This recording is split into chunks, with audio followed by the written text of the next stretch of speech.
Live from Columbia, this is Sports Talk on the South Carolina Radio Network. Be a part of tonight's show. Call us at 800-956-7266 or email talkback@sportstalksc.com.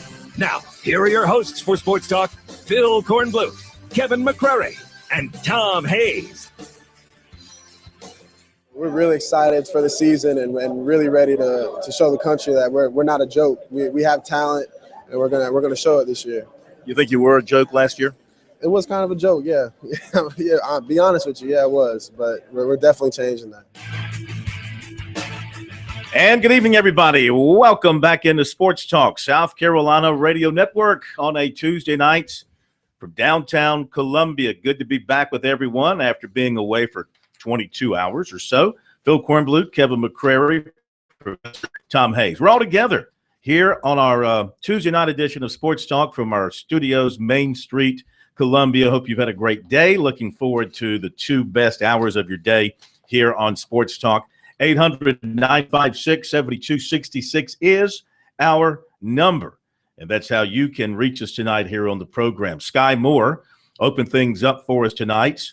And will the Gamecock defense be much improved? Will it no longer be a joke as they were at times last year, in his words, the way they played in certain situations, the way they played in certain games? I think the feeling across the board is the defense is going to be a lot better. We'll hear from Steve Spurrier tomorrow. It's his annual golf tournament over at Cobblestone, and then he'll talk with reporters around 12:30 or so. So we look forward to hearing what's on his mind. What do you think will be the number one thing? I hope we get past the retirement talk and age talk and really talk about the X's and O's of this football team. I think that will be the case. I think he's done talking about that, and he does tend to turn the page eventually, and maybe that was his there are a lot of different reasons for it, but he seemed like a guy that, as he was walking away from that surreal news conference last week, said, this is the last time I'm going to talk about it. He kept saying that. Yeah. I'm not going to say anything else about it. And I look forward to somebody asking him about it, though. Maybe you should just go ahead and get back into it with him again. Just say, let's look. How many more years do you really think you're going to coach? If the moment moves me, I just might in your do heart, it. But no, you got to say, in your heart of hearts. We haven't reached that point yet with him. We haven't reached the brink as we had reached with Tommy Bowden. So, Well, my point is this. I think a lot of people don't speak about certain events that happen that they won't talk about, or they say they've never thought of, because I think they think about them. I just wonder how many people think. And if you wonder if Steve Spurrier thinks, okay, what am I going to do if I don't coach? And a lot of people look at Bear Bryant. Probably die. No, I'm saying Bear Bryant didn't last, what? 6 months. 6 months. Yeah. I mean, it was like, okay.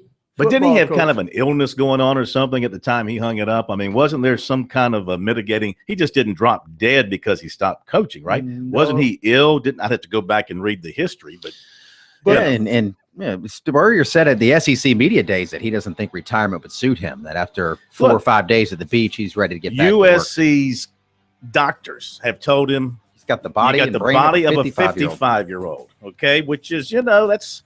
Take that with a grain of salt. 55 is not a spring chicken, but compared to 70, it's not bad. 800-956-7266. I've seen some 55-year-olds who look like death warmed over. 70 ain't bad if you're still standing upright.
So what does America think of Tom Brady now? I mean, the commissioner has compared his sin to that of using steroids. In his mind, in upholding the 4-game suspension, he compared it to steroid use. Cheating is cheating in his mind. Okay. What does he mean? Whatever. I mean, because that whole offensive line that the Steelers had in those Super Bowl years were pumped for that stuff. Nobody said anything back then. I'm so tired of this. I really am. Right, They should have suspended him 1 game. They should have worked something out. Now it's going to go to court. And I've only followed this on the outside, but legal experts say that Brady's team will have a strong case against the NFL. And Roger Goodell, I don't know if he has this wheel in his office that he spins on his punishments. Okay, Ray Rice, 3 games. Let's see, Tom Brady, 4 games. Greg Hardy, 3 games. 10 games reduced to 3. Hardy's going to be back on the field before Brady. And what Hardy did, and I know he was held out last year by the Panthers, their decision to put him on the commissioner's list, where he still was paid, by the way. Man, it's just – but my opinion of Tom Brady, it hasn't changed at all. I still think he's – one of the greatest, if not the greatest quarterback ever. And I'm not a Patriots fan. I have no dog in the fight. Why did Tom Brady have to do, if this is all true, he had no reason he had no need to do what he did or what he participated in. I mean, deflating the footballs, come on. That's to get the edge. I don't understand. I mean, I understand where the edge might come from, but you're Tom Brady. You don't need. Here's where he's getting in trouble, though. They have no proof, but he's just not cooperating with them, and he's basically saying, "No, you can't have my phone. I don't have it." And so this is how the NFL works. If you don't cooperate with them, then they're going to suspend you essentially just for not cooperating. Like the NCAA. It's this crazy. Well, here's the deal. Now, Roger Cossack, who comes on, says Brady had a tough time for this case because while the NFL is saying, we wanted to see your cell phone. No. You destroyed the cell phone. No, I didn't destroy the cell phone. See, I change cell phones every 4 months, and y'all just happened to hit me when I was changing the cell phone.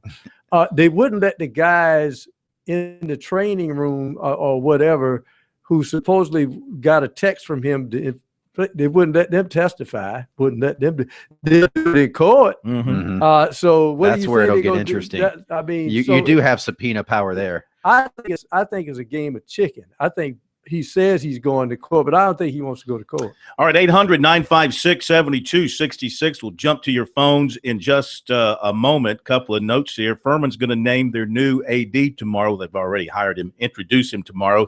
Mike Buddy is his name, former Major League pitcher with the New York Yankees and other teams. And like I said, he'll be formally introduced tomorrow at Furman University. He'll be joining us on the program tomorrow night. We'll tell you more about him in just a little bit. Saw this little note on Twitter.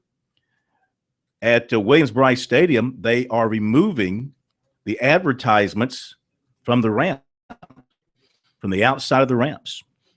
So I guess I don't know if they're going to paint the ramps or just leave them bare concrete like they were before. Good. That kind of looks a little tacky.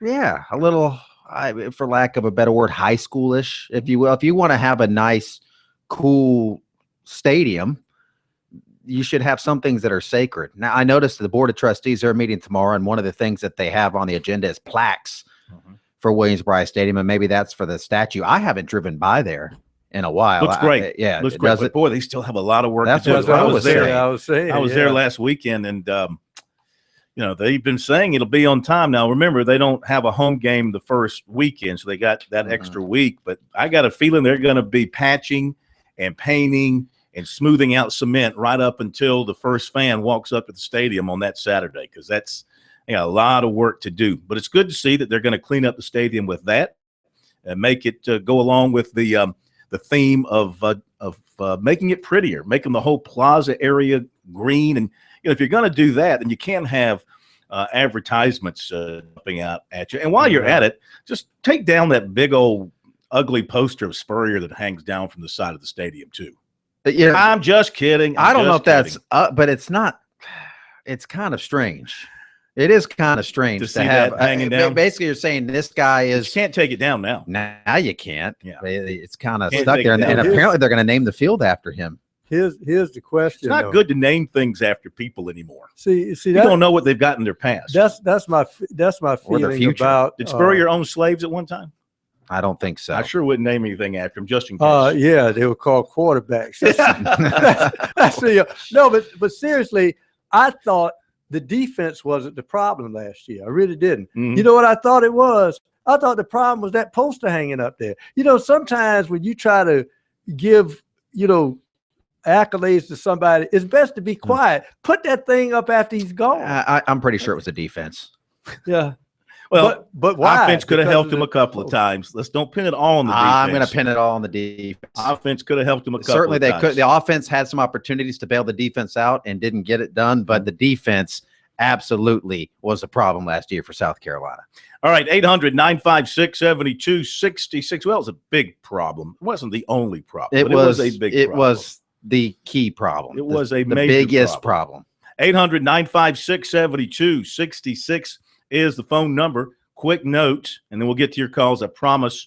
Deshaun Watson, not the pick of ACC coaches for Player of the Year preseason. Blasphemy. It is James Conner, the reigning ACC Player of the Big Year. running back. Yeah. Oh, he's a tremendous back. Watson wasn't even second in the voting.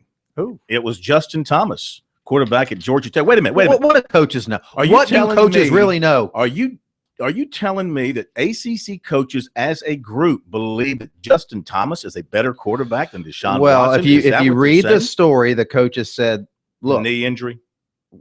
See him healthy. They said these are proven. How do you knock two proven guys for a guy that still hasn't proven that he can make it through a 12-game season? Now, I don't think any of these coaches would tell you that Deshaun Watson isn't the most talented guy, arguably the most talented guy in the league, but Connor proved it last season over the course of 12 games. So that's what they're basing it off of, not projections. Like media, we like to project. Coaches, they like to go off hard facts, and that's not necessarily a bad his thing. running style is almost reminiscent of Lattimore's. I mean, he will run over people, just for the heck of it. I've seen him, instead of going out of bounds, okay, there's one more guy I can run over, and he does that. I see where Frank Beamer wants either his son, Shane, or Bud Foster to succeed him. They better win some games. It'll be none of the above. All right, and our man David Hood at TigerNet with an interesting story, pointing out that Ebenezer Okundeko was arrested, of course, July 24th for an incident that took place in March. He also was arrested last Friday after an investigation into an alleged mob assault at an off-campus party. Okundeko was arrested May 19th for the financial transaction card fraud. That led to his dismissal from the team. His arrest Friday stemmed from an incident that took place March 27th. And when we had that big debate about why he didn't get the second chance, why Dabo kicked him, and we say there's probably things Dabo Swinney knows about that we don't. And here's one of those things that Dabo Swinney might have had a little inkling had happened, had heard about. He was involved in something. Now the police apparently had been involved, but the investigation got to this point. That's why you can never really question what a coach, when he kicks a guy off the team and he go, well, that seemed like not much. There's usually stuff happening behind the scenes that we aren't privy to. So he didn't deserve a second chance. You're correct. So an incident took place March 27th at the pier at Clemson Apartments, and they didn't arrest him until last Friday after an investigation into an alleged mob assault. I guess it took a little time to figure it all out. He was officially charged with assault and battery 3rd degree. So that might kill his opportunity to play at Tennessee State, to where he transferred. Yeah, you're right. With this information now, you can see why they dismissed him, and justifiably so. Maybe should have, but then you wonder.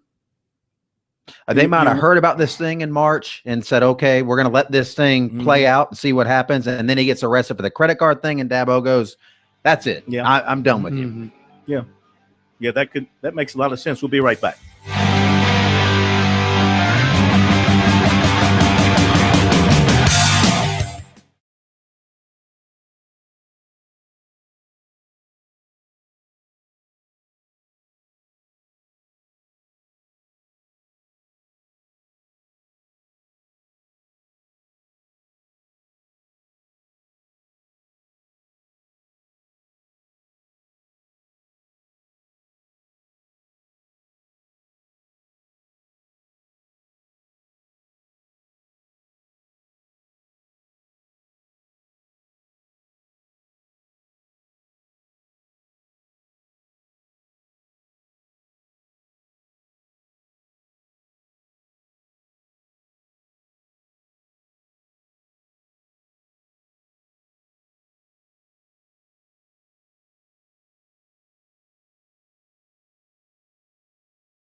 By the way, Mike Buddy, who will be introduced as Furman's new AD tomorrow, has been working at Wake Forest. He has been for 9 years Senior Associate Athletic Director for Administration Development.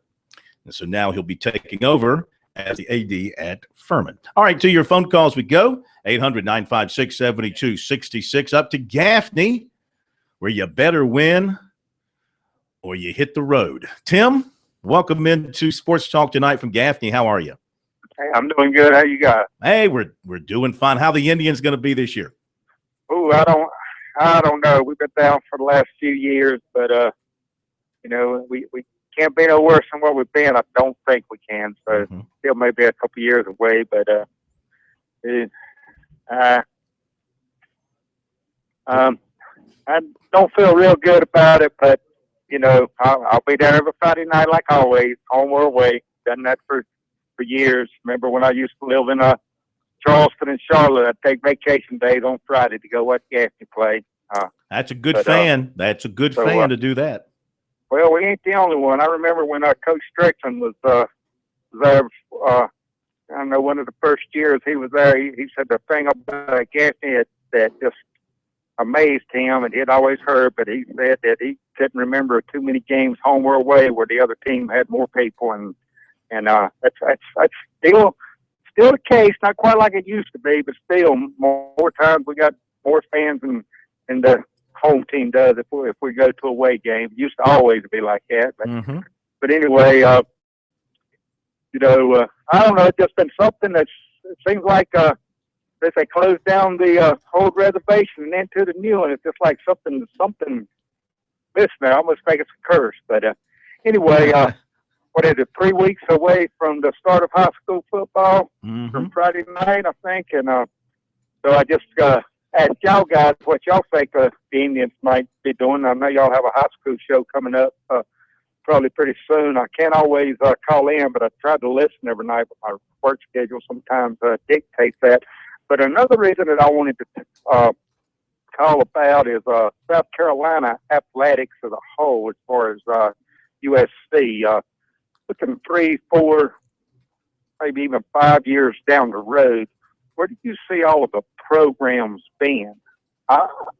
Me personally, I really think the men's basketball is really going to pick it up with the recruiting that they've had. The class they got coming in, and just some of the things, I just got like a great feel about Frank Martin. Always have. Took the SEC's kind of down. I believe with just a right coach and the right mix, you can do some things in that conference that may put Carolina in a top 20 type team within the next couple of years, and can make a run around the top 20 for the next.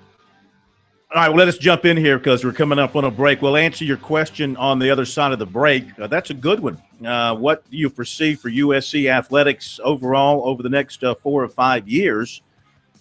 I see some pretty good stability starting at the top with Ray Tanner, and the fact that Spurrier is now committed for at least a 5 or 6 year plan. That keeps football moving forward. We'll be right back.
All right, to answer the question from the previous caller as we hit the break again, I think stability looks good for South Carolina over the next 4 or 5 years. Don Staley's not going anywhere. Frank Martin is not going anywhere, I don't think. I mean, look, we can't forecast the future in its entirety, but it seems like the main coaches are very happy where they are. Spurrier is not going anywhere either, he says. So that's good. Stability looks good. Chad Holbrook's not going anywhere.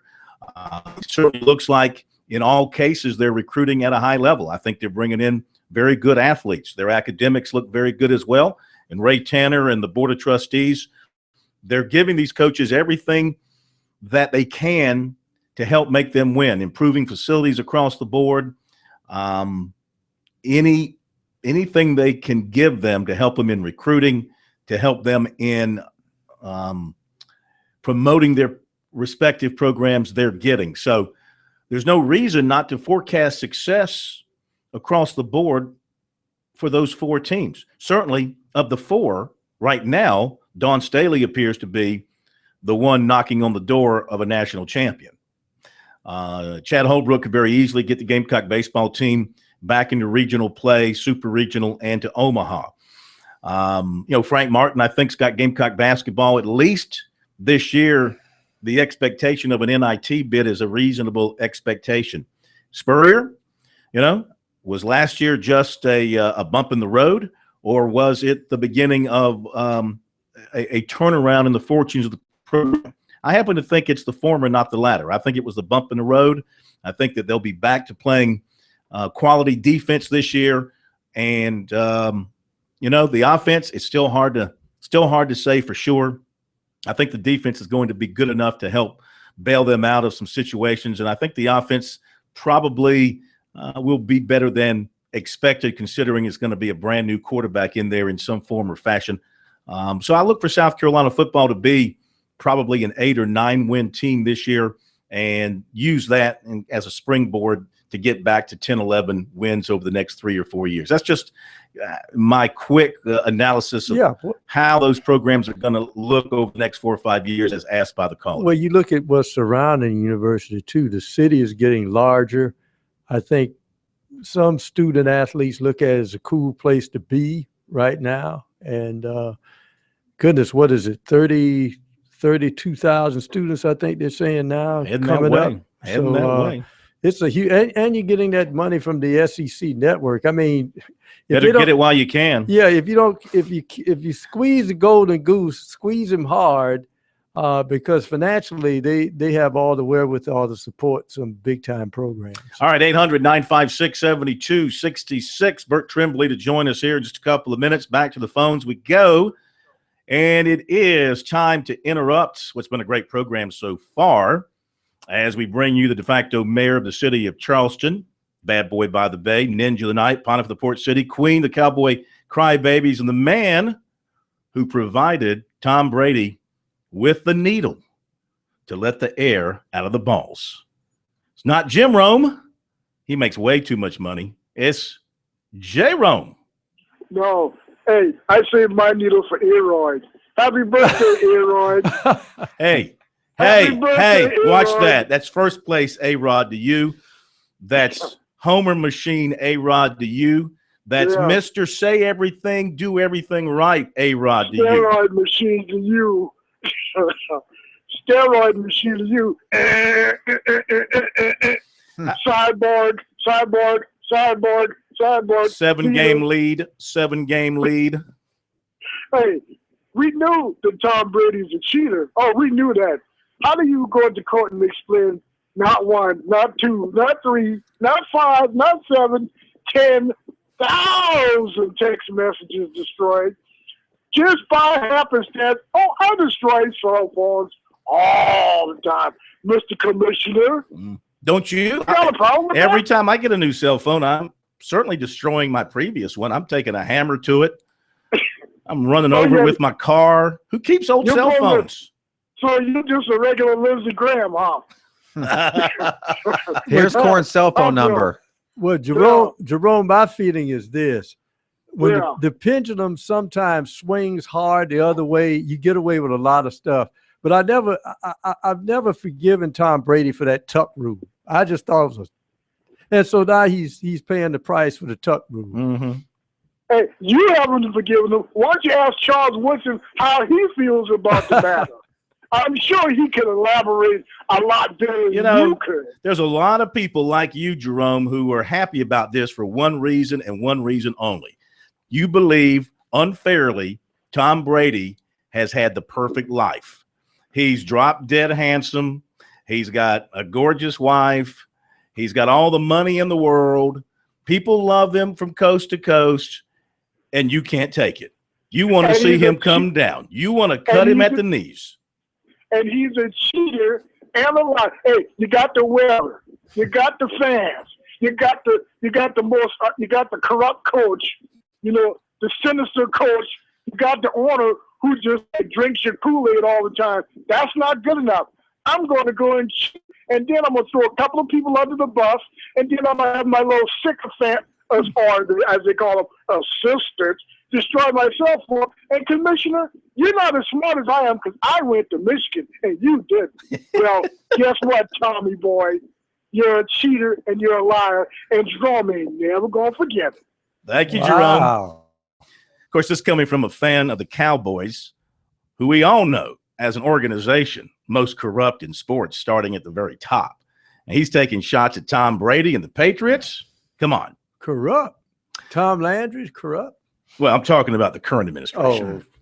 Let's welcome in somebody with some class. We go from Jerome to our good friend Bert Tremblay, Coaches for Charity event coming up Thursday night here in Columbia. Always a big event and for some great causes. Bert, how you doing?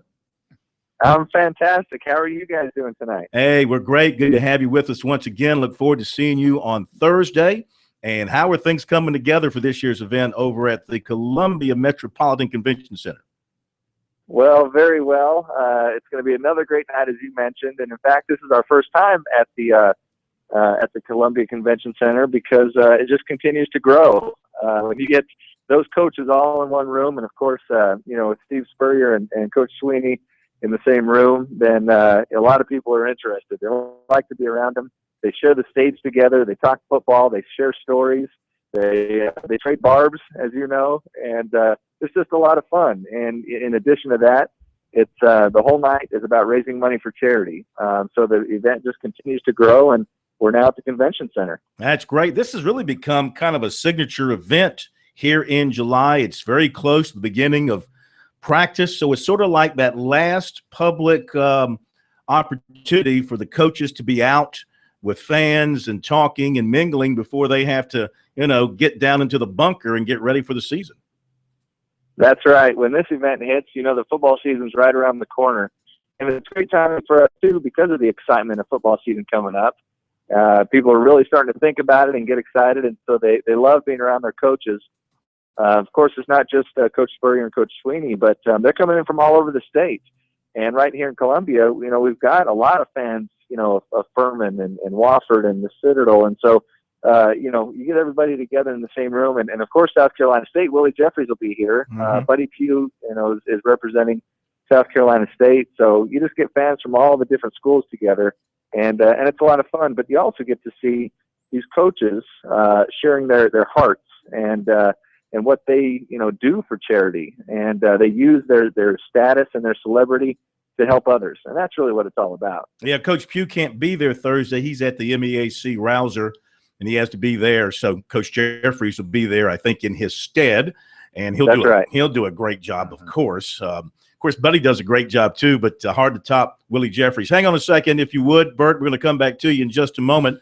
Talk with Bert Tremblay. It's the annual Coaches for Charity event coming up here in Columbia at the Convention Center. Not only will coaches be there, Marcus Lattimore is going to be there. And, everywhere he goes, he attracts a crowd. And Sports Talk will be there as well. We look forward to talking to as many coaches as we can get to, and hopefully a little bit with Marcus Lattimore as well.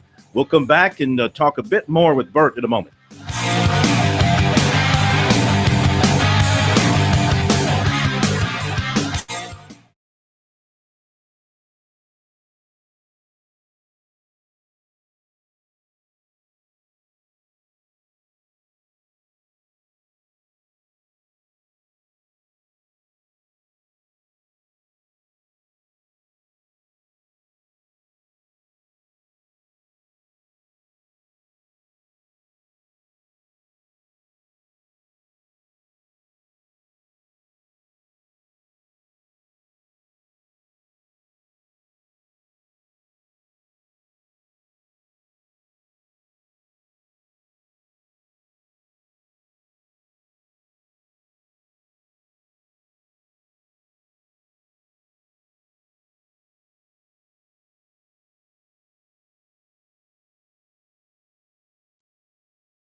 right, back we are, Sports Talk, South Carolina Radio Network from downtown Columbia. Phil Kornbluth, Kevin McCrary, Professor Tom Hayes, joined by Bert Tremblay.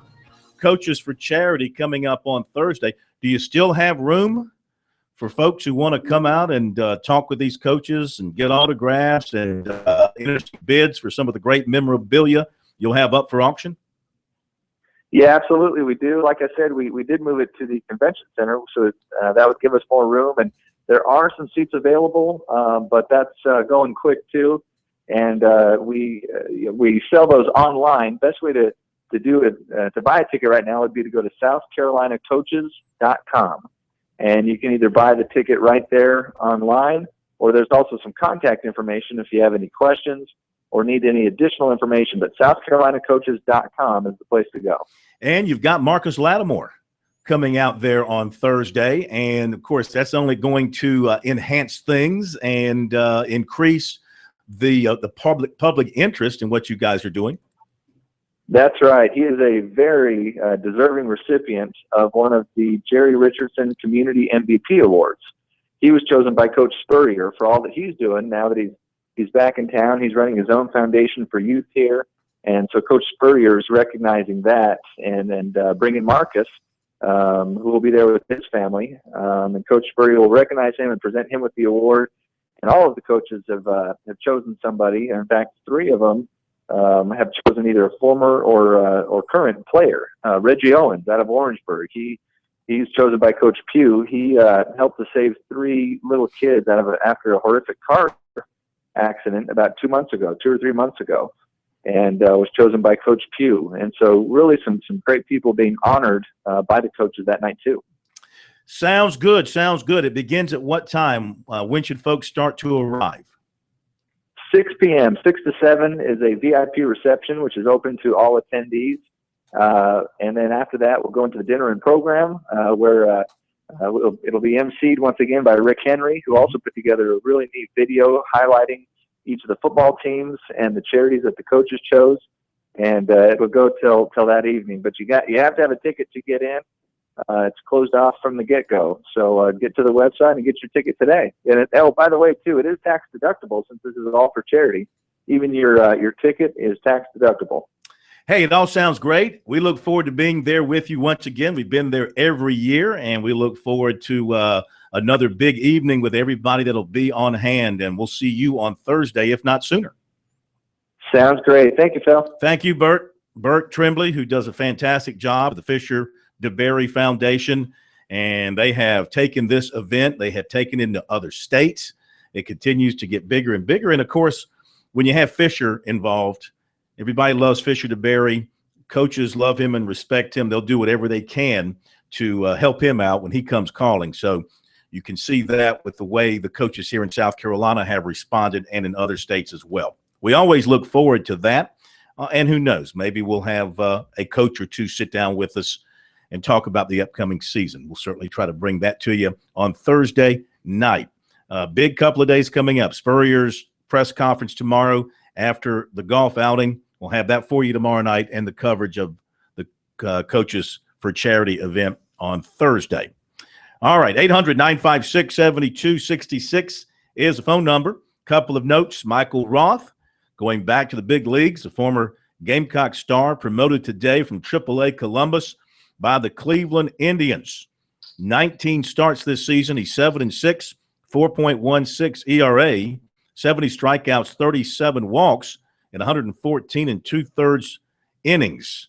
Indians have lost 5 straight, and so they're calling him up to see what he can do. He was originally drafted by the Indians in the 31st round after the 2011 draft after his junior season with South Carolina, but he opted to come back to school, then was drafted by the Angels.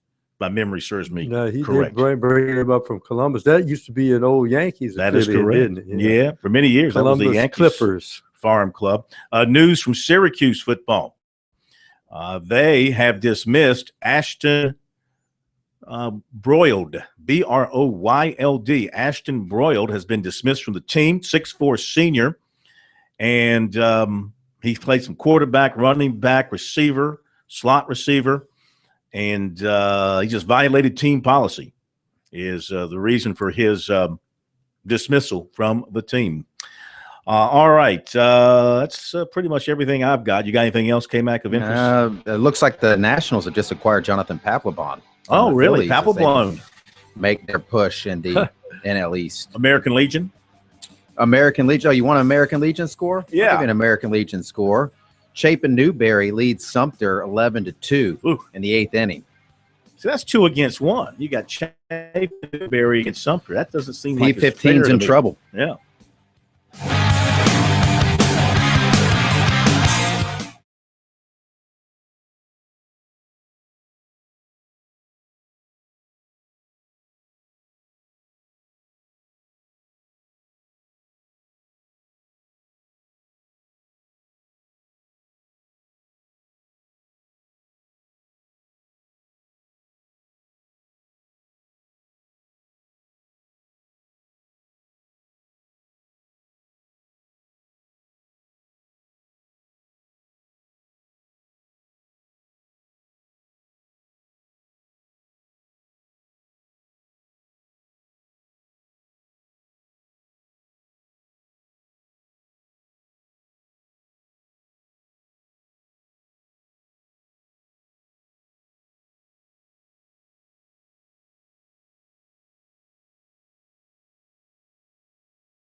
All right, let's give you the recruiting report here on a Tuesday night. Defensive back Tony Butler of Lakewood, Ohio, was at Clemson yesterday wrapping up a trip down south for vacation, and he went by Clemson with his mom for several hours. Clemson offered him earlier after he decommitted from Pittsburgh and has kept up the interest. Now the Tigers are one of his favorites. Said they got a good look at the football facilities and the campus, and they talked with Brent Venables and Mike Reed, got a good idea about where he would fit in their defense. He says being so big, and he's a big cornerback, he feels like he can walk in and earn some playing time right away. Going to take an unofficial visit to West Virginia Friday. Then he's going to slow things down a little bit because his season is coming up. Does not know when he's going to commit. And he has not set any other visits. Arizona State, Michigan, Rutgers, and Minnesota also under consideration. But Clemson, he said, is moving up with him, one of his top schools, but he's not naming a favorite. Offensive lineman Pete Leota of Asheville was at USC last Friday. USC was his favorite then, remains so, but he is going to wait on making a final decision until he gets his mother up to Virginia Tech for a visit. She hasn't been there yet, and they may go back to North Carolina one more time. It's those three schools that he is deciding between. He's in touch with USC commitment, C.J. Freeman and Will Putnam, as well as coaches Deke Adams and Steve Spurrier Jr., and he says the Gamecocks continue to lead. Tight end Isaac Nauta, Bradenton, Florida, decommitted from Florida State today. USC was on his early list. He's not really saying now who he's going to look at, just he's open to everybody. 2017 quarterback Cade Weldon from Tampa, the son of Casey Weldon, the former Florida State star, worked out for Steve Spurrier at camp last Saturday, and so the Gamecocks are showing a lot of interest in him. He also camped with them last year. But he is more intent on getting ready for his junior year and not worrying so much about recruiting. He has offers from USC, Miami, Kentucky, Wake Forest, Toledo, South Florida, and Samford. Says no one is out front right now. No real favorites. And if he gets an offer from Florida State, he said it's not an automatic thing that he'll commit to the Seminoles, as many believe he will. 2,130 passing yards last year and 20 touchdowns. 2017 offensive lineman Noah DeHaan of Hightstown, New Jersey, named the top 10. USC, Clemson, Alabama, Arkansas, Louisville, North Carolina, Pitt, UCLA, Virginia Tech, and Wisconsin. And last night, 2017 quarterback Lowell Narcisse Jr., St. James, Louisiana, committed to Auburn. He also had Clemson, LSU, and Alabama on his short list. So I guess if you become a fan of Lowell Narcisse, you are a narcissist. Mm-hmm. Oh, narcissistic. You could be that as well. Nice. Mm-hmm. Yeah. Nicely done. You like that, K-Mac? The best part of recruiting. They don't call me a wordsmith for nothing. Top of the hour break. We'll be back.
Live from Columbia, this is Sports Talk on the South Carolina Radio Network. Be a part of tonight's show. Call us at 800-956-7266 or email talkback@sportstalksc.com.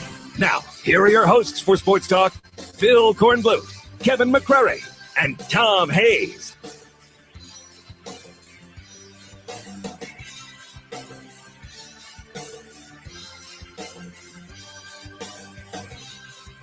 And we're back. Sports Talk, South Carolina Radio Network here on a Tuesday night.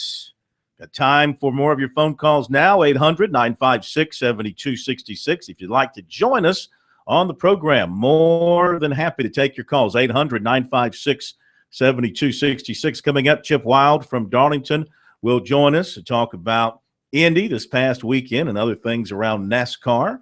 K-Mac's interview with Paul Johnson. Oh, yeah. Of Georgia Tech, who, according to ACC coaches, has the best quarterback in the ACC for this year.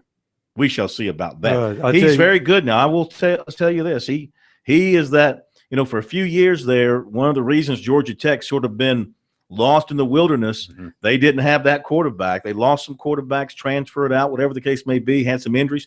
They didn't have that guy. This is that Justin guy now. He's a nice guy too, and enjoyed you talked sitting to him down. too, Did get a chance to talk to him and knows that offense very well. Now, what he's trying to get acclimated with are some new backs. They had 2 running backs go down back to back within a week of each other in the spring, so they are breaking in those new backs, and it's all about the timing and going through that offense. So hopefully they'll be able to get on the same page. But Justin Thomas is a very, very good quarterback in that system. Might be the best that Johnson's had in terms of running his system since he's been there. Well, it's scary because you don't too often see a quarterback willing to play in that offense that has a strong arm. But let me tell you, when you've had a defense that's had a steady diet of that option, and then suddenly he backs up, it scares the living daylights out of you if you're the other team. One thing about Paul Johnson, and you can sense it, he really just does not like the way that people don't give them any credit. They played for the ACC title 3 times in his 7 years. They won the Orange Bowl last year, and everybody still talks about his offense and calls it gimmicky. And he made the point, not in the interview with me, but in the big group setting, when a pro-style offense or a spread offense, they get shut out in the game. Nobody goes, that's it. Defensive coordinators have the blueprint. They know how to stop it now. That's not going to work anymore. They just say, hey, that offense, they got shut down by a good defense that game. When they get stopped, everybody wants to tell them that his offense is antiquated. It doesn't work, and the defensive coordinators have figured it out. And it's just not the case. That offense will continue to work at Georgia Tech. It has worked very well for him. Plus, their defense in recent years, it got better last year. It did. They had a terrible defense there for a couple of years. Wanted to mention this, didn't get to this in recruiting. I didn't see it until a little while ago. Tavian Feaster tweeted this afternoon that he is 100% committed. He still has Clemson. a scholarship. Wait a minute. Now, he visited another school. How does he still have a scholarship? Take it up with Dabo. Take it up with Dabo. I thought that was it. I thought I saw that. So that's it, Tavian. He must not want that scholarship. I don't think that policy applies to Over potentially great players. Oh, if you're 4-star or higher, you can visit other schools. I guess. I mean, I really don't understand how it's applied. But anyway, regardless of that, he says he's 100% with the Tigers.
was about to enter the center of a male drum.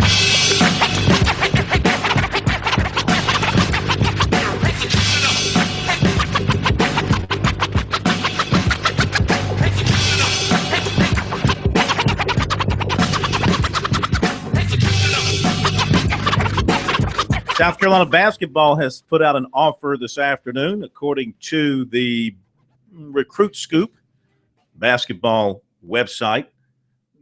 Guard Eric Ayala, 2017 guard Eric Ayala. He's from Delaware.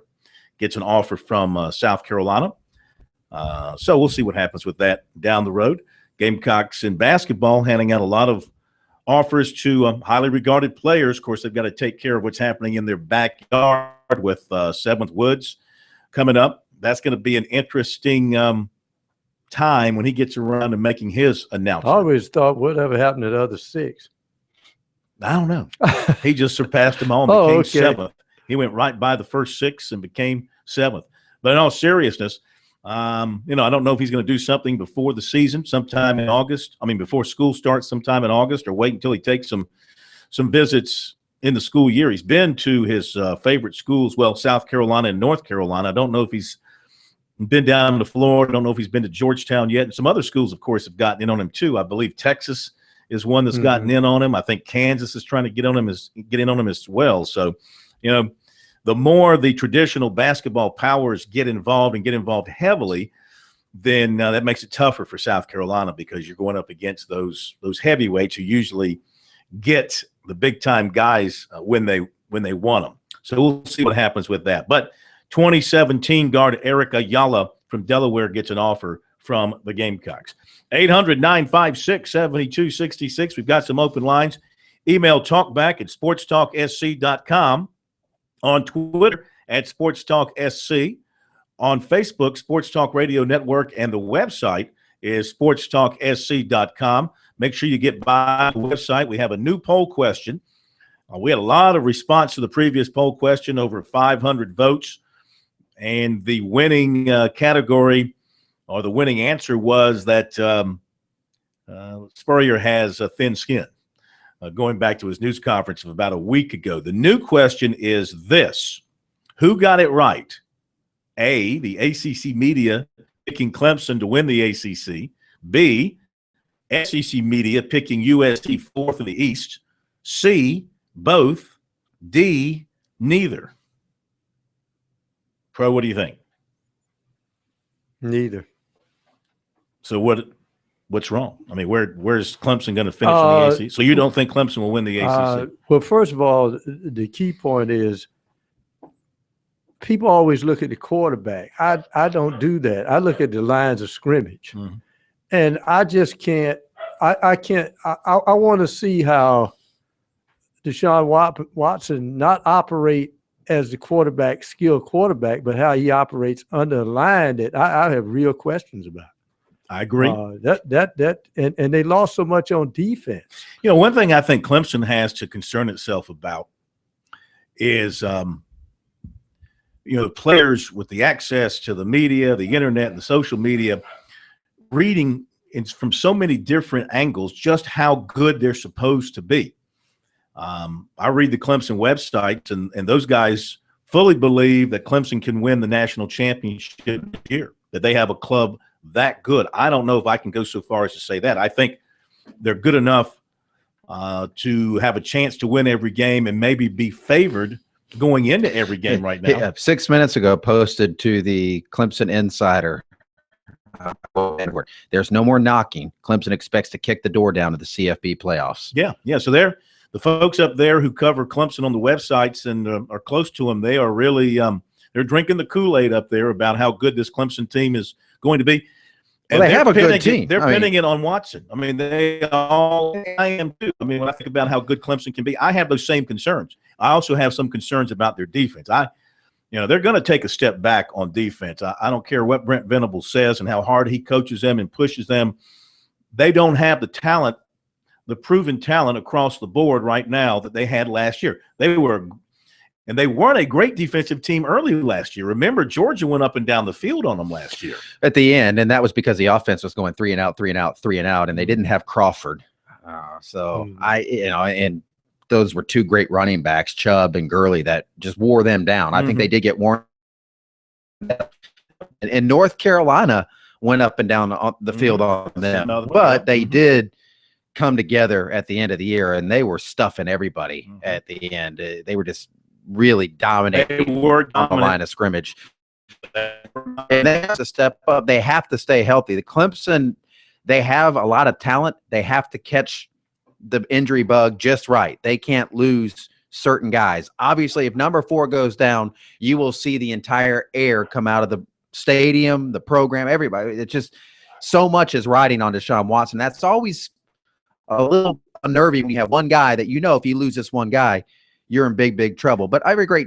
You take Jameis Winston off the Florida State national championship team. But I tell you what, they're not that good. If you're Jeff Scott and you're Tony Elliott, and you look at their offense, and you look at Deshaun Watson, I mean, you're crazy.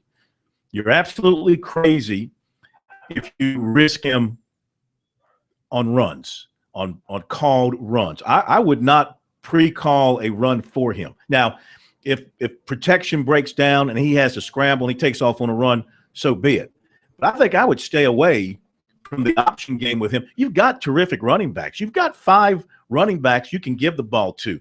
I know they want to keep the running quarterback threat in their offense, but I'm telling you, you risk him to a hit around the knee when he's pitching the ball on the edge, and that leaves the quarterback open and vulnerable for a hit, especially a guy with a history. I'm not so sure I'd be calling that play. Well, I was asking Tony Elliott that question, and he said that they look at him and they look at Tosh Boyd and they understand that he's not built like Tosh Boyd. Tosh Boyd was a big guy. He actually, what his knock on him early in his career was he was a little too big and he needed to lose some of that baby fat. And he did. But Watson is a skinny guy and he's going to put on weight. How much weight does he put on? None of us have seen him up close. At least I haven't in a while. How much has he been able to do as he rehabs that knee in terms of heavy add weight to your body and what's that going to do for him physically? But they've got to run him. That's what he does. And Dabo Swinney said yesterday, we brought him here to play football. We brought him here to run this offense. We're not going to hold him back. He wants him to be smart and not put himself in danger for a extra 2 yards. But on 3rd and 1, 4th and 1, they're going to line him up in the shotgun and turn him loose. That's you got to do that and hope that he can stay healthy. Survive it, yeah. All right, so what's your answer here to the poll question? Did the ACC media get it right? The SEC media get it right? Both or neither? What would you say? Well, I picked Auburn I think they both got it right. I would have picked Auburn to win the SEC had I been voting. Well, that's not the question. The question is, you missed the poll question. Well, I don't. Sorry, I remember you said it. One is Clemson winning the ACC. The other is USC being 4th in the East. You think those are both accurate predictions? Yeah, that's about where I would have. Maybe the Gamecocks 3rd. I mean, they could finish anywhere from 3rd to 5th in the East, or second. I'll put second. I'll throw 1st in there if the ball bounces their way. The Gamecocks, come on, they really think they could win the East is so goofy. I mean, nobody's picked Missouri to win it the past 2 years. And Georgia's the pick that I would have had to in the East, but who knows what's going to happen. It's not like the West where it's such a juggernaut. It's a different kind of juggernaut in the East where everybody can beat everybody, but none of those teams, any one of those teams would probably pick last in the West. That's how much better the West is in the East right now. So I would pick South Carolina 4th. I think that's a fair spot to put a team that had a defense that was the worst in the league and has a brand new quarterback and lost its major pass catchers from a season ago. Yeah, that's where I would put them. Outside of Pharaoh Cooper, outside of Brandon Wilds, I'm not real confident in everybody on that offense right now. Not that I don't believe they have guys that can play, but they haven't shown it yet. I thought the tight end position is going to be good. Yeah, Adams. We're waiting for him to that breakout year, and maybe he'll have it. But is Connor Mitch going to be able to run that offense? Is Steve Spurrier able to get back to ball control, trying to win games ugly, 4th quarter games, milking the clock? That's how they did it. That's how they were winning 11 games a year. Last year, they were throwing the ball 30 times a game. It didn't work out as well. Now, they had a defense that made them do that. Do they have a defense that they can rely on again? So far in the voting on the poll question, overwhelmingly, the voters are saying that neither the ACC media nor the SEC media got it right. We'll be right back.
All right,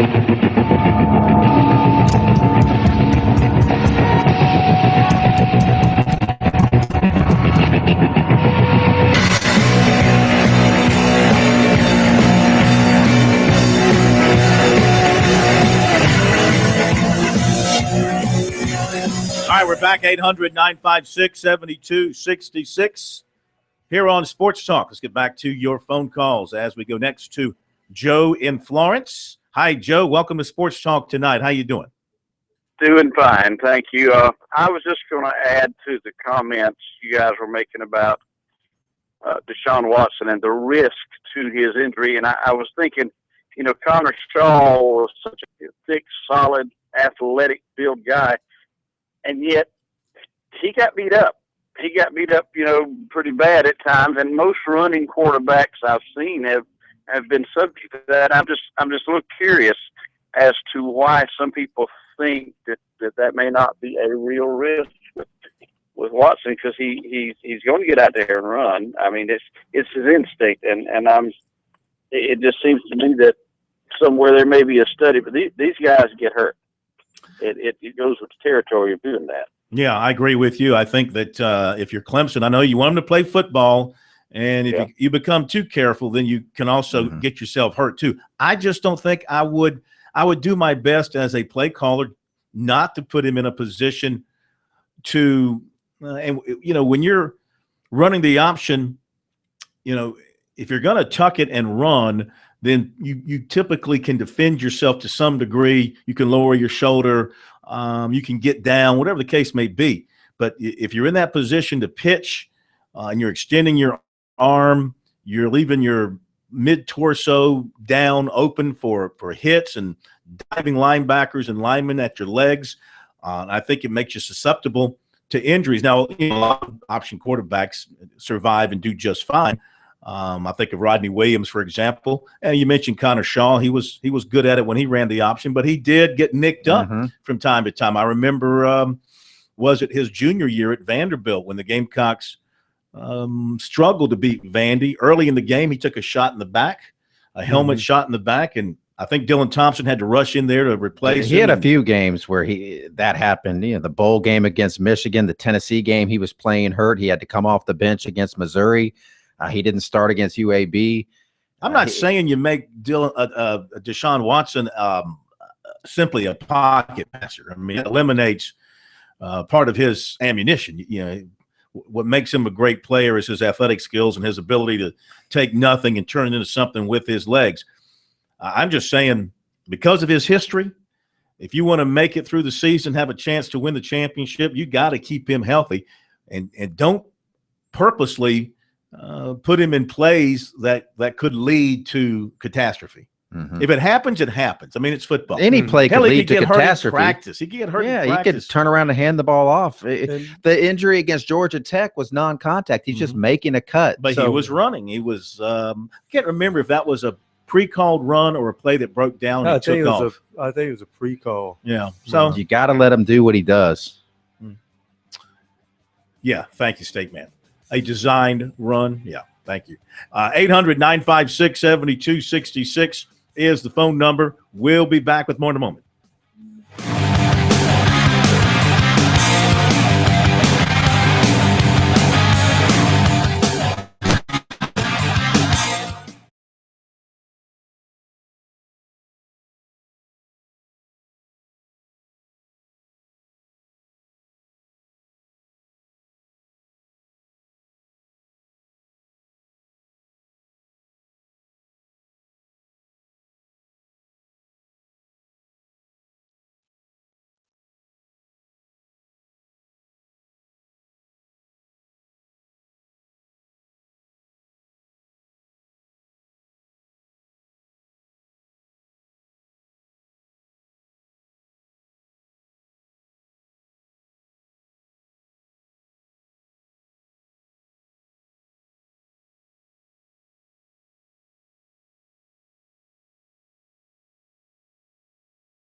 Sports Talk here on a Tuesday night. More of your calls coming up. 800-956-7266 is the phone number. Also, K-Mac's interview with Paul Johnson in a little bit. You'll hear from the Georgia Tech head coach. He's optimistic about the coming season. But right now on this Tuesday night, we welcome in the president of Darlington Raceway, Chip Weil, to Sports Talk. You know, I'm a little disappointed. First of all, we missed you last week, so we're disappointed about that.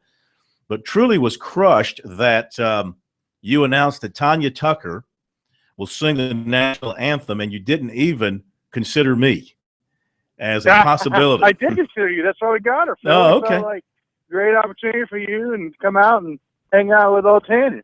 Yeah. Now, she was married to Jeff Bodine at one time, wasn't she? I think she dated Jeff Bodine. I don't think they were ever married. Okay.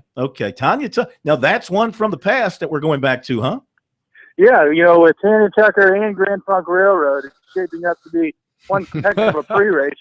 You know, and like I told you before, we continue to celebrate the early 70s and with this throwback initiative that we got. And what a great way to celebrate 1970 to 1974 the track with Tanya Tucker singing the national anthem and Grand Funk Railroad playing the pre-race concert. Absolutely. All right, so things are starting to speed up. You know, August is right around the corner, so we're coming up about a month away, and next week you guys are going to be at the State House.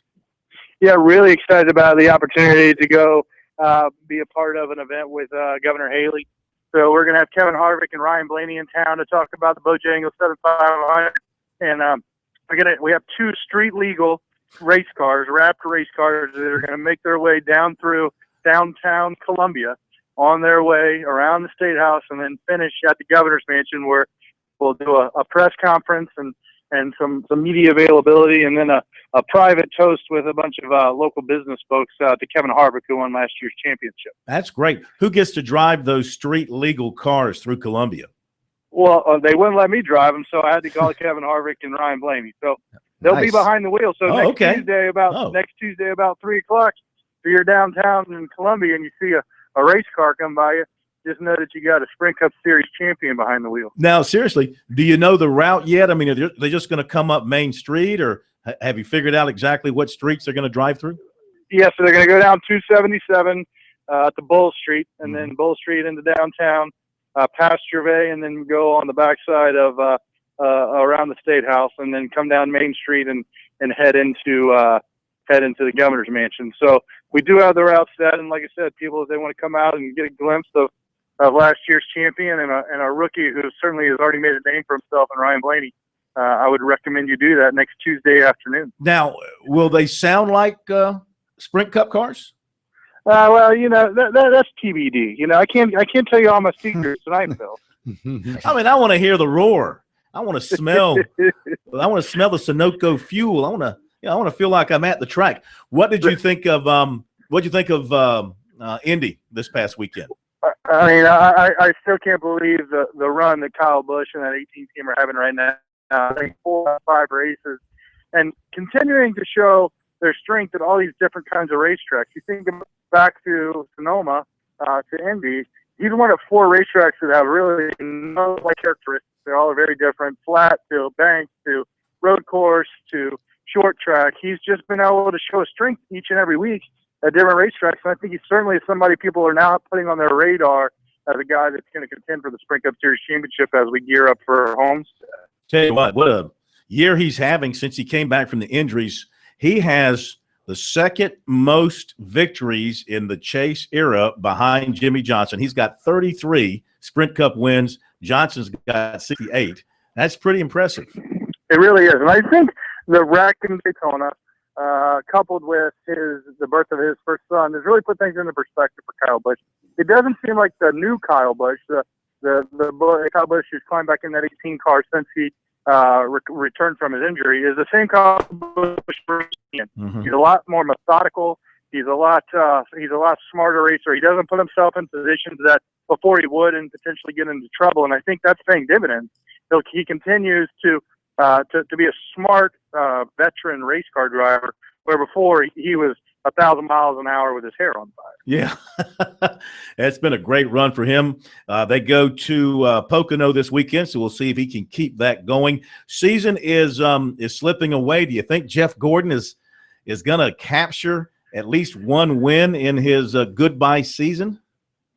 I hope so. You know, Jeff is certainly a champion of our sport and a great ambassador for the sport of NASCAR. And I'd love to see Jeff get a victory before the chase. It looks like he's going to get in on points, but Jeff wants to win. Yeah. And I said something earlier this week on the show that, you know, every passing week where he doesn't get to victory lane, him and his team feel a little more pressure to perform and to win. And when sometimes you get that pressure on somebody, they start to make mistakes. They all need to take a reset, take a deep breath, and realize they got one of the best drivers behind the wheel. They got the best equipment out there, and they just need to do what they've been doing for the last 4 or 5 years, and they'll get that victory. They just need to be smart about it. All right, so we're coming up on T-minus a month to Darlington, besides announcing the singer of the national anthem and other entertainment and the event at the State House on Tuesday. Things are starting to pick up. What else is going on as you guys prepare for your big weekend? Yeah, it was announced this week that we're bringing back the Southern 500 Parade, which is a big deal. Southern 500 Parade was staple, staple part of the weekend, and it went away, and we're bringing it back thanks to the city of Darlington. So Saturday night after the Xfinity race, people need to stick around and watch the Southern 500 Parade happen from the downtown Darlington into the track. That is terrific. What about the caravan of haulers from Florence over to Darlington? Have you been doing that, or is that something that you've kind of gotten away from? No, we're still doing that. So we're in our 12th season of doing the hauler, the car haul parade. It'll still happen on Thursday. It'll start, like you said, at the Civic Center in Florence, and head downtown, and then back down Highway 52, go through the square of Darlington, and then head to the track. So that's been a new tradition that we've started over the last decade, and certainly are going to continue that as well. All right. No more testing at Darlington leading up to the race. That's quiet until we get to race weekend? Well, the track certainly isn't quiet. We're real busy each and every day trying to get the place looking good and everything up and running. And I tell you, it's a daunting task, but we have such a great team here at Darlington Raceway that put their heart and soul into this place every day and believe in what we're doing, and I'm just honored to be a part of their team. How are the ticket sales looking? Ticket sales are good, but you can still get your tickets. Go to DarlingtonRaceway.com today and get your tickets for the 66th running of the Bojangles Southern 500. Yeah, hard to believe, 66. Mm-hmm. That's incredible. Pretty amazing, the history and the drivers who have seen victory lane at Darlington. And we hopefully will crown a new Darlington champion this year and maybe punch somebody's ticket for the chase. Sounds good, my man. Thank you so much for the visit. We'll see you Tuesday and talk to you again next week. Thanks, Phil. Yeah. Thank you. All right. Chip Wild, president of Darlington Raceway. Yes, it's coming up on us quickly. Labor Day weekend is going to be, it's going to be a blur, but I'm going to love it. We got USC, North Carolina on Thursday night. We got high school football on Friday night, plus some other college football. Mm-hmm. And then, of course, college football on Saturday, Clemson, Wofford, and other college football. And then the race on Sunday. The only thing we won't have is NFL football because that won't start until the next weekend. That is correct. So that's going to be a terrific weekend of sports here in the Palmetto State. You heard Chip say tickets are still selling hot, but if you don't have your tickets, they have them available. So you might want to go to the website, darlingtonraceway.com, and get your hands on those tickets before it is too late. Promises to be a great weekend of racing at Darlington. We need to get out as a state and support that race back on Labor Day where it belongs, and hopefully they'll be able to get it packed in there at Darlington Raceway to show NASCAR yet again that it belongs in Darlington now and forever. Yeah, absolutely. And I love what they're doing, bringing back the parade and a lot of the nostalgic things that they're doing around the track and around the race, and that's good. It's kind of a throwback. Everything is it's not the same. The cars are different. The speed is certainly different than it was 25, 30 years ago, but the excitement, whether it's at 140 or 180, the excitement factor is still the same. Back in a moment.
All right, last week, K-Mac was at the ACC media gathering in Pinehurst, North Carolina. Had a chance to talk with players, coaches. Of course, we heard some last week from the Clemson side of things. We also heard from Larry Fedora, not so much from a Clemson angle, from a USC, North Carolina angle.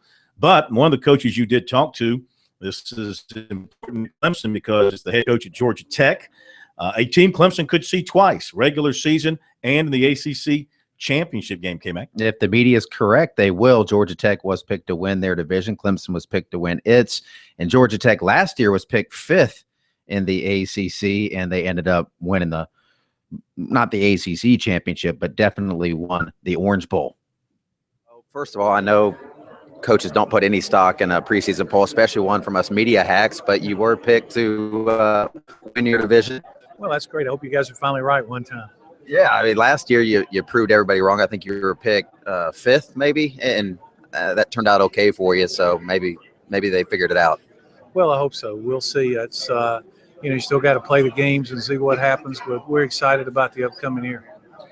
It's hard to believe you've been around 7 years, and I was listening to you in the main media room, and you still have to answer some of the same questions about your system, your scheme, the way you recruit. It's like the results have really been there. You guys have been to the championship game 3 times, but still you get some of those same questions. Well, I guess anytime you do anything that's a little bit different, people always try to find a way that a reason why it won't work or a reason why something is what it is. But as you said, we've done it a long time, so it's I think it's a proven system. What has that win in the Orange Bowl done for your program? Well, I think it's anytime you can win a major bowl game or BCS bowl game, it's huge for your program. And I think it was good for the league, especially to beat a team from the SEC. And, it just gives you some publicity and notoriety nationwide. Had an opportunity to meet Justin Thomas yesterday. He's an impressive kid and obviously somebody that really seems to have picked up your system quickly. Yeah, Justin's a gifted athlete and a really good player, and we're blessed to have him on our team. I think that he gives us a chance to compete against anybody we play. Behind him, I know some of your backs ran into the injury bug there. You kind of had them back to back. Have you there? Well, we'll have some guys. I think we've got, a transfer, Patrick Scope from Stanford. And Marcus Allen will be a returning guy who's a veteran, and a couple of freshmen. So, as we come out of fall camp, we'll have that position solidified, I believe. Defensively, last season, you gave up some yards, but, you made the plays when you had to, it seemed like, and you have several guys back on that unit. How do you think your defense is going to stack up? Well, we were opportunistic a year ago. I think we did create some turnovers, but clearly we got to play better, and I think we have 8 starters back, and a couple of guys who sat out last year will help. So we're looking forward to this year, and hopefully we'll see some marked improvement defensively. The ACC schedule you have, it's not a cakewalk. Not that it ever is. Again, back to those same points. The ACC is it's a strong conference, and you guys have a strong slate. Well, we do. We always have Clemson because that's our rival game, and we pick up Florida State. But we've played those 2 teams for a while and had some success. So this year we got to go to Death Valley. That's a tough place to play. But we got Florida State and Atlanta. So we play them as they come and worry about our division. Yeah, I think you have a stretch of 4 games where you have Clemson in there, Duke, Notre Dame. So you have a cluster of really tough games there. Yeah, we do. But that's every week. There's not very many teams in the league that you want to play against. Thanks. Appreciate it, Coach. Good stuff. Don't be so hard on Paul Johnson. I'll tell you what. I know it's tough. He had done a bunch of interviews. I know they're run out of answers. You don't get a lot from Paul Johnson. Even when he's vibrant, he's boring. One thing I like about Paul Johnson is you don't see him reaching for a card. You don't see him reaching for a note. And it has to be intimidating. I don't care what coaches say. When the other coach on the other sideline, you got all these photos and stuff you look at, and all he does is stand there. I just wish, it causes plays. One thing I like about Dabo is he seems to enjoy success. when a play works, when they win a game, you can tell it. He really enjoys it. He's into it. And Spurrier, to I think a lesser degree, shows his emotion, especially when they win. He shows his happiness and his joy. But a coach like Johnson, I mean, he's a great coach. Don't get me wrong, an absolute great coach. He's got his system, and his system has worked everywhere it's been. I just wish, for his own sake, that the guy would at least appear to be enjoying the fruits of his labor. Think he is. Now, I did see him smile last year coming off the field when they beat Georgia. Right. That was, hey, we came in here and we took one from them. Nobody said we could here in Athens, and we went in and beat And after they beat Mississippi State, he took a shot at the SEC. He seemed pretty happy there. Yeah. Just most of the time I watch him, and he's just one of those stoic guys that doesn't show a whole lot of happiness when things go well. We'll be right back.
All right, that's it. I give up.